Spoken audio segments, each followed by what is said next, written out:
fiti ni asese ni din and your friend say mechanic na prophet kumichacha ma sesa me YouTube no ba bia me hwe bia ma change afro and ma ba too much GH hwe na prophet kumichacha me so me hwe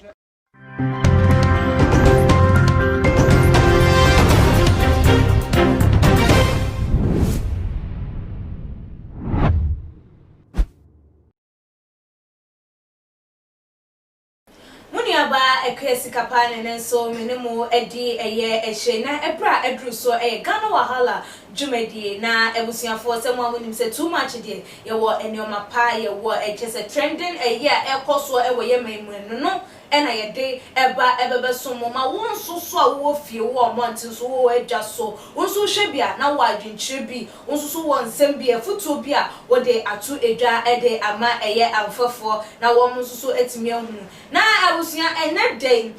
video bi circulate ewo baby agese ebia bepiem ewo mapono eso se ye nua be ma bi agese wo ye pump attendant se de wo ko ye shells ni ye wo mo ebu diesel petrol ni de keka eho egu cars mu no na ye CCTV footage ababonti agese capture ye incident bia ekoso se wo bi ede ne car ba besi wo na wo tofi wo na wo to na chese wo no susu ebu egunu ka afofo be pakeye na emranti wa mienu esi ye na omudimri ka be gina ka chese ye defu wo no egum no mu ebebe yi nioma wo mo ehwehwa na ase de wo mo epem edi efri mu na wo mo wie ye wo mo san ekoye na ebusuan video ni beto eye abonte no Ghana for dodo na ebi da basobode ne ebo eye abrante no se wo timi eka na no tumu gina wo din akokodro wonya yenyame enshan na so anu asoriye e won the so no yesi nipa nyina do wa adue saa so na nipa nyina so ta wa adue na so ebusu ya se de anu asori wo ye nua ba mayi eso no ebusuafo ese woni ensese ye kan ede cho na man ko hwe video no ne embra ye ba ye beto aso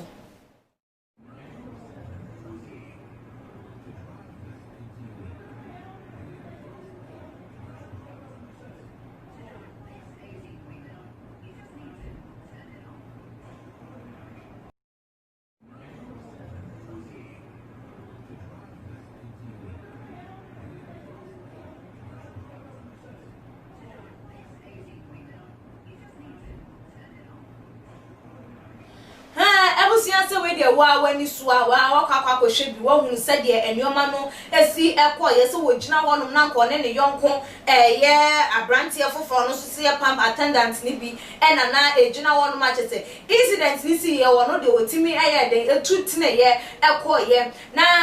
busuan se de obia ehwe ye no obia ne na adwen ebinum hu ne se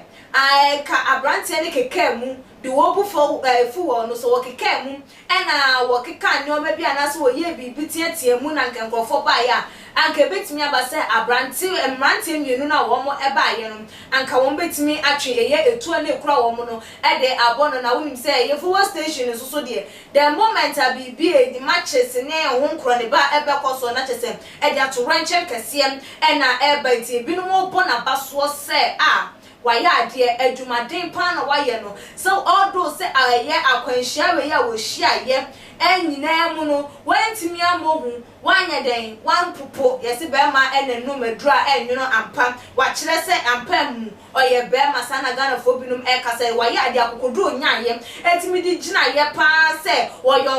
yonko kwabrane ba bewia na okutatu na utimi ye bibia wa hwe krampo na wa ye de wa hwere wo kra enkwa na wasa de wo mo maka so ato eye ensayem enu nti wan kasa wo kana no tumja wo ne binum se waya ade pa wo sa eye boldness na any braveness na wonyaye no ehun na so abusuafo se de kan ye se de nipa wo bia ne ne hwene ne wo bia ne nanim ne wo bia ne se de ne ye ne su atie no ebinum so adwenkyere no ekọ eye different way ebinum ne se abrante no nim hu bi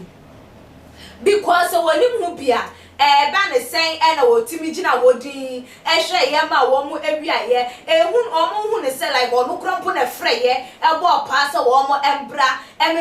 wia eye ka na wo fele eye on the tank no enu nti no ye hwehwe eye abrante no wo mu nyina di emfra adwuma ho na ka be ye krampo na de ka ne ye ne dia no a de kro na wo mu be wiaye no wo ma abrante no entua no eye emo ho because wo benim eye kro no bono ehu ebi na abusuafo ye hwa de anim eye mienu ne miensam wo hwe eye abrante ya could it be said the binum can say akodro wonya ye because of ye ne nkwa na dancer ye mu ani wo mu ana wodwe wo mu enti ene ma ni timi nya akodro egina honom na se eye saa enti eye ebra ba ko na no ogina ne nche no ekoye no na enti wo mu enti mi nya bibia emfa nwa ye betimi achemrante wa na bro mu tina wo mu ka mu koye ana ena ebie mu nso se wo bo pa ese wo bi embra memewe obi a eye den ya wonim se adwuma mu onum camera bo ho aya sete eye CCTV e de abo ba bia enti wanda andwen se kronobo a ebe koso ana se de ebe koso no ye be hu mi ewo mu na eno krampo ebe ma me ho aye den akyerem ama madwuma krampo ebe timi abome na se krampo de wodwe ho a wonti ase se de eye emante wa no ne maba wa no se wo mani mu wo mu de